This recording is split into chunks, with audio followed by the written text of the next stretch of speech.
This January 6th hearing business is a total pile of crap. And I know crap. Grew up on a dairy farm shoveling crap. The only difference between that crap and what I'm seeing in Washington is that in Washington you can't even fertilize the fields with. And I can't believe this, but I'm going to have to defend Donald Trump. I don't want to. But by defending Trump, I am defending democracy. So stay with me and see if you understand this, because a bunch of Americans are not seeing this. And let me say this, I don't even want to vote for Trump again. If he makes it to 2024 and is on the Republican ticket, if there's any other Republican running, I will vote for them.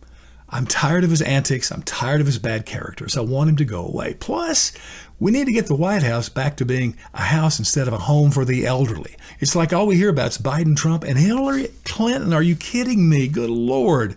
But I'm against Trump. But I'm going to defend him in this instance. And here's why. First of all, you have this congressional hearing, which is total crap, as I said. I hate these things. And the independent counsels go back through the decades. Iran-Contra, the Russian collusion, Whitewater, Monica Lewinsky, go all the impeachments. Which one of those would you pull out and say, wow, that was a great use of those tens of millions of taxpayer dollars? Not a one for me. And this one, maybe the worst of all. I don't know if you noticed it, Trump's not even in office now. He was already impeached for this. This is just insanity. I hate these committees because they have unlimited taxpayer money to spend, unlimited time, and even worse, they seem to not even have to adhere to basic constitutional, rights that every citizen has. I remind you that, it was an act of democracy that we got the Constitution. 13 states had to ratify this thing. And a part of that were the Bill of Rights. Let me remind you of a few. The fourth Bill of Rights says that we are protected against unreasonable searches and seizures. The fifth guarantees us due process of law. The sixth, the right to a fair and speedy trial. The seventh, a trial by a jury of our peers. These are wonderful things. Deny when it comes to Donald Trump. And the committee has even answered this. They said, well, this is not a normal trial. And I want to say, so because of who you are, you don't have to give these rights to American citizens? Are you kidding me? And for those of you Americans who are into this, are you telling me that is your picture of democracy? Wow. Trump has no right to a defense.